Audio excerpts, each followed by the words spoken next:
Eno ye program yo ensulo eyenkya wano ku 3 ABN TV. Yiga okutandika olunaku ne Katonda. Wasuza otya gwe muganda wange andaba enkyene ey'olwaleero.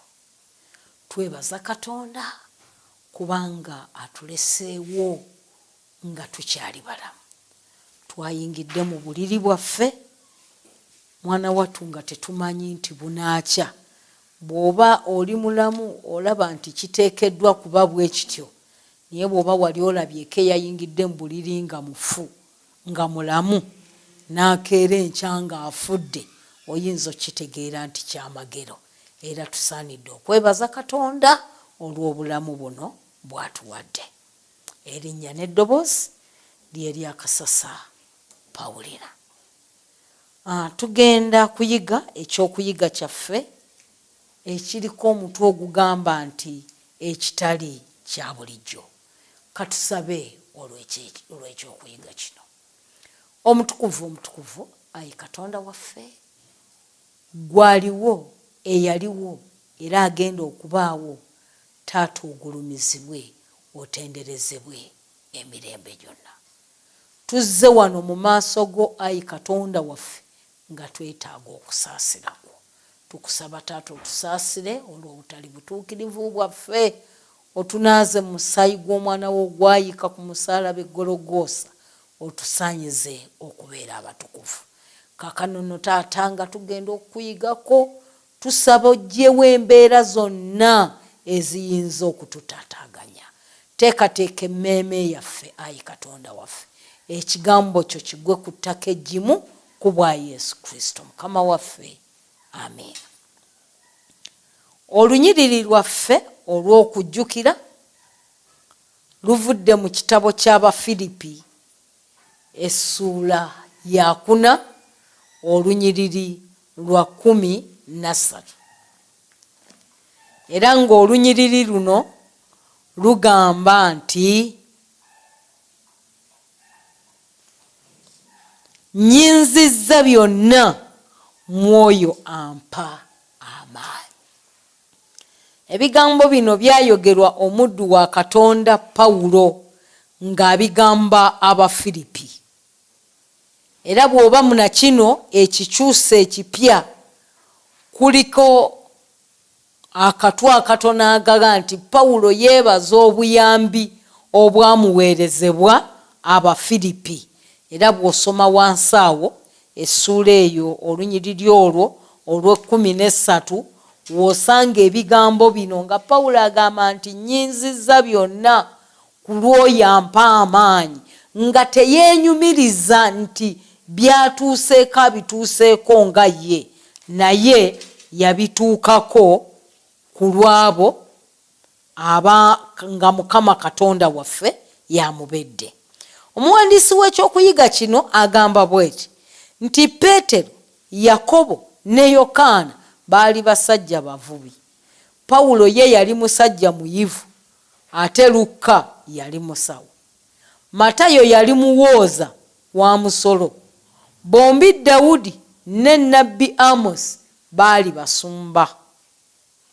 So nga Erisa yali mulimi, Lakabu yali malaaya, Gideoni yava mu maka mankuseere gayita amaavu, ate nga Musa yali adduse misango. Omulala eyasituka okuva mu ntandikwa eya wansi okufuuka ow'amaanyi mu buweereza bwa Katonda ye yali Nekemeya. Nekemeya yali musenero eyagabiranga kabaka ebyokunywa eri Erutagergizi kabaka w'Abaperusi, okusobola okutuuka mu bisenge ebya kabaka eyali asingayo amaanyi mu nsi yonna.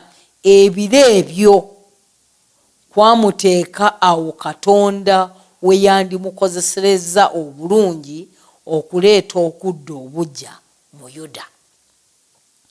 Bw'otunuulira akatundu kano akasoose waggulu n'okekenneenya, ogenda kukizuula nti abantu abayivu oba abategeerekeka b'oyinza okuyita ab'amaanyi bamuswaba nnyo. Katonda baakozesezza. Katonda asinze kukozesa abo abantu aba bulijjo. Abantu be batalaba ne beekanga. Abantu be batalaba ne baga nti oyo naamusembeza ntya. Kitegeeza nti gwe nange Katonda ffe baasinze okwetaaga. Kyova olaba nti Pawulo yakozesa ebigambo ebyo ng'agamba nti nnyinzizza byonna ku lw'oyo ampa amaanyi.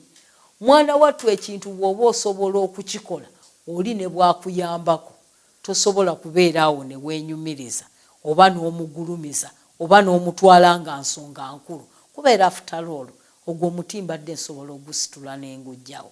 Kino mbadde nsobola okyekolera, kino mbadde nsobola okyetuusaako. Naye bw'okitegeera nti muggwe tosobola, kati nga bw'olaba omusajja ono Dawudi nga yali mulunzi, Musa yadduka misango, bw'otunuulira abasajja bano ba Peetero, ba Yakobo, ba Yokaana baali basajja bavubi. Bwe bamala ne bafuuka abasajja ab'amaanyi kibakakatako okubeera nga basobola okukola statement eno nti nnyinzizza byonna ku bw'oyo ampa amaanyi. Omunnyonnyozi ayongera n'agamba nti nga bwe kyali kyalagulwa Yeremiya, abantu ba Katonda baali bamaze emyaka 7 mu bunyage bw'e Babuloni, ng'aweereddwa omukisa okwogera eri kabaka ng'omukiise w'eggwanga lye. Nekemeya yagamba nti kabaka bw'anaasiima era obanga omuddu wo alabye ekisa mu maaso go, ontume e Yuda eri ekibuga eky'amalaalo g'abajjajjange nkizimbe. Olwo lwe lunyiriri olusangibwa mu Nekemeya essula ey'okubiri olunyiriri lwa 5. Kwali kusaba okw'obuvumu ng'aweereddwa okusaasirwa kwa kabaka. Nekemeya bwe yakomawo e Yerusaalemi n'ateekateeka okuzimba obuggya, ekibuga ekyali kifuuse amatongo, eyagattako n'okubangawo enkola engundiivu ezandikomezzaawo Yuda mu kkubo lya Mukama mu kifo ky'okukangatiisibwa, okuwakanyizibwa oba emiteeru gyonna egyandiwolowoozebbwako. Nekemeya yali muntu wa bulijjo eyali akoze okwewaayo okutaali kwa bulijjo eri obuweereza bwa Katonda. Weewaawo teyali mukubi wa pulaani za bizimbe, yazimba nate ekisenge. Weewaawo teyali munnamagye eyateekateeka abantu ba Katonda okulwana. Weewaawo teyali kabona oba nnabbi. Yabangawo enkyukakyuka ez'okudda obuggya mu kusinza mu Yerusaalemi ne Yuda yenna. Nekemeya yawaayo era obulamu bwe buyimirira ng'ekyokulabirako ekyakaayakana mu kiki Katonda kyayinza okukolera mu muntu eyeewaayo okukwatibwa Omwoyo Omutukuvu. Tewali kkomo ku mugaso gw'oyo azze ebbali okwerowoozaako n'aganya Mwoyo Omutukuvu okukola mu mutima gwe n'obulamu obweweereddeyo ddala eri Katonda. Nga weewaayo eri Katonda, musabire akolere mu ggwe n'amaanyi olw'ekitiibwa kye. Erinnya lya Mukama lyebazibwe. Muganda wange, tugwanye okwebaza Katonda olw'ekyokuyiga kino. Bw'otunuulira omusajja ono Nekemeya bw'aba ayogerwako, jjukira yali musajja munyage. Oyinza okulowooza eyali aweereddwa obubudamu. Omulimu gwe gwali mulimu gwa wansi, yali musenero ng'agabula byakunywa nga bw'ayogeddwako mu by'okuyiga, ng'agabula kabaka byakunywa. Nekemeya ono singa oddayo n'osoma essuula ey'okubiri ekiraga lwatu nti Nekemeya bwe yali ng'ali bumunyage n'afuna amawulire agaali gakwata ku kibuga kya bajjajjabe gye baali baziikibwa mu Yerusaalemi nga kifuuse amatongo. Ti omusajja ono n'anakuwala ekitabangawo mu maaso ga kabaka. Naye bw'anakuwala ng'ali mu maaso ga kabaka, kabaka kyava abuuza Nekemeya. Katusomeyo olabe olunyiriri olwokubiri. Agamba nti kabaka n'agamba nti kiki ekikunakuwaza amaaso go okulwala nga tolwadde? Kino si kigambo kirala wabula obuyinike obw'omu mutima. Yatunuulira Nekemeya. Nekemeya bw'awulira amawulire agakwata ku kibuga kyewaabwe mu nsi yeewaabwe, nga wadde yali alya bulungi, wadde yali ali mu nnyumba ya bwakabaka, yawulira okunakuwala. Naye tekyali kyangu, kubanga jjukira abantu bano baali bawambiddwa. Ate okimanyi bulungi nti amateeka g'Ekimeedi n'Ekiperusi gaali tegakyusibwamu. Naye omusajja ono bw'amala okusaba Katonda yasobola okufuna obuvumu n'agenda mu maaso ga kabaka. Kino nno tekyali kya bulijjo ng'omutwe gw'ekyokuyiga bwe gugambye. Tekyali kyangu gw'omugwira okugenda mu maaso ga Ssaabasajja Kabaka ng'oli munyage, wafuuka muddu, wafuuka muweereza, toyina kujja kigere kyawo. Naye omusajja kabaka amubuuza. Ekiri mazima omusajja teyasobola kutya mu mutima gwe nti kentanda ne ŋŋamba kabaka nti njagala kuddayo ewaffe, tebasindike kalabba, tekuube kufa. Naye kiki ekyawa omusajja ono amaanyi? Soma olunyiriri olusooka. Aga nti awo olwatuuka mu mwezi Nisani omwaka ogw'amakumi 20 ogwa kabaka Alutagizi, kabaka omwenge bwe gwali guli mu maaso ge, n'ensitula omwenge n'enguwa kabaka, era obwedda bwonna nga sinakuwalangako mu maaso ge. Kabaka n'aŋŋamba nti kiki ekinakuwaza? Naye bw'osoma eno mu ssuula esooka ekulaga nti amaanyi Nekemeya we yagajja yasooka kusaba. Bw'osoma eno agamba nti ayi Mukama, eyo ssuula esooka olunyiriri lwa 11 Nekemeya asaba. Agamba nti ayi Mukama, nkwegayiridde okutuuka okuwulire nno okusaba kw'omuddu wo n'okusaba kw'abaddu bo abasanyukira okutya erinnya lyo. Omuwe okusaasirwa mu maaso g'omusajja ono, era nali musenero wa kabaka. Yeeyogerako nti ye Nekemeya yali musenero wa kabaka. N'olwekyo tekyali kyangu okusitula ebigambo ebyo okubigamba Ssaabasajja Kabaka. N'ekyali kiyinza okumuviiramu yali akimanyi bulungi, bali bajja muvunaana omusango gw'okwagala okwewaggula. Kubanga abasajja bano bwe baawambanga abantu bano baabafuulanga baddu.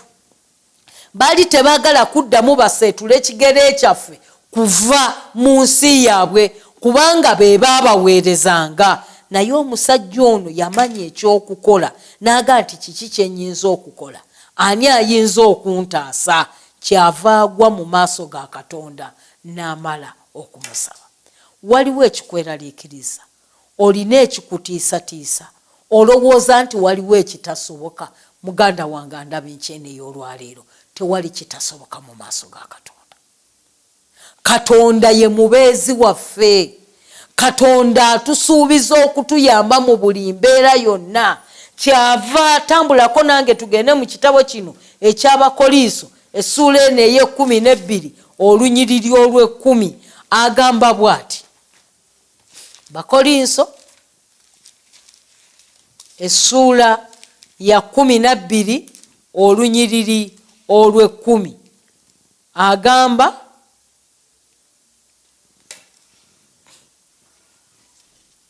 Agamba nti kale olwa Kristo kyenva nsanyukira obunafu, okugirirwa ekyejo, okwetaaganga okuyiga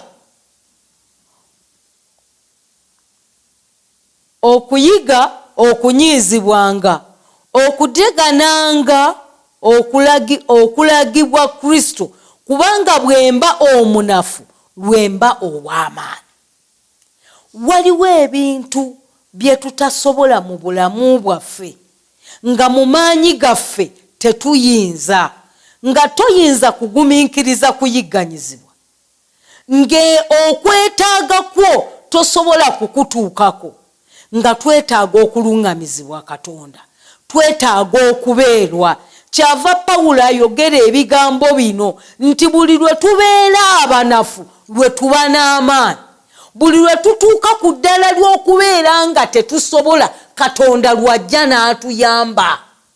Bwe muba muffe mukyalimu amampaati nga tulaba bye tutayina tusobola okubyetuusaako, okugeza tugenda ne tubeera mu makanisa eyo, nina obujulirwa obutera okunnyumira. Omuntu n'aga nti nzize okujulira Katonda, noga nti erinnya muga nti Mukama waffe yeebazibwe, atuukawo n'aga nti bannange neebaza Katonda tyotyo. Ng'ennaku z'omwezi kangeze 28 omwezi ogwa Sebutemba, ekiro nga neebase ngenda okusisimuka ng'omwana neesiseeko. Naye bwe nkwata ku mwana nga yeesise, ekyanyamba mu nnyumba yange nali nsuzizaamu $20,000. Ate nze Katonda mwebaza, emmotoka yange tesula nga teyina mafuta, era kwolwo mba kubanga emmotoka yange teyaliimu mafuta, omwana wange yali anfuddeko. Kati ne weebuuza, azze kwenyumiriza lwakuba emmotoka ye yalimu amafuta, oba azze kulaga Katonda buyambi bwe yamukolera? Bassebo ne bannyabo, bwe tuba tulina amaanyi, Katonda talina kye yeetaaga kutwongerako. Bwe tuba tulina obusobozi muffe, Katonda teyeetaaga kujja kutuyamba. Naye Katonda wajjira okutwetaagira kye kiseera we tumanya nti buli kye tubadde tusobola okukozesa tukikozesezza biwedde, ne tulaga nti muffe tetukyalimu busobozi bwonna, muffe temulinaamu maanyi gonna. N'olwekyo tutuuse ku kisenge. Tulina kumala kutuuka ku kisenge, tulina kumala kukakasa nti muffe temulimu maanyi wadde n'akatono ennyo, wadde ak'eddagala, ne tulyoka tugenda ne twegayirira Katonda waffe, okutuusa nga tutuuse ku ddaala eritegeera nti awatali Katonda tewali kye tuyinza, lwe tujja okusobola okubeera n'enkolagana ey'amaanyi ne Katonda waffe. Katonda waffe lwajja okusobola okujja okwegatta mu byaffe. Katonda waffe lwajja okujja okwegatta mu mirimu gyaffe. Muganda wange gwantunuulira enkyeno ey'olwaleero, njagala okitegeere nti bizinensi yo tesobola kulaba Katonda, tesobola kulaba mukisa awatali Katonda. Abaana bo tebasobola kukula kubeera kufuuka baana ba muwendo nga Katonda tabyetabyemu. Oteekwa okukimanya nti tosobola kulaba mukisa nga Katonda wo tabyetabyemu. Oteekwa okumanya nti ekyo ky'oli tokiri lwa kubeera nti obadde mukozi nnyo, tokiri lwa kubeera nti oli muyigirize, tokiri lwa kubeera nti okola nnyo, naye ekyo ky'osuuseeko, ekyo ky'oli olwaleero, ekyo ky'okyasobodde okukola, ekyo ky'osobodde okuteekako engalo zo, okikoze lwa kubeera Katonda nti yakubedde. Tuyige okwebaza Katonda waffe, tuyige okugulumiza Katonda waffe, tuyige okuwa Katonda ekifo ekisooka mu byonna bye tukola, tuyige okusoosowaza Katonda waffe, tuyige nti muffe temuli busobozi bwonna Katonda waatali.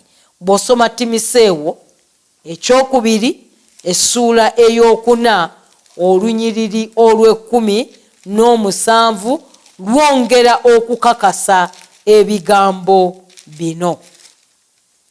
Timoseewo ekyokubiri essuula ya 4 olunyiriri lwa 17 lugamba bwe luti: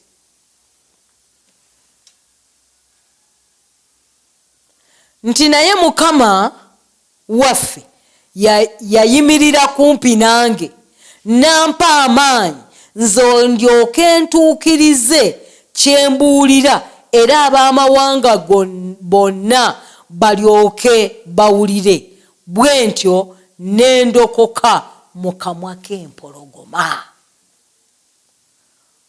Muganda wange, leka kulowooza nti ebyo by'oyina olwaleero kubadde kukolako nnyo.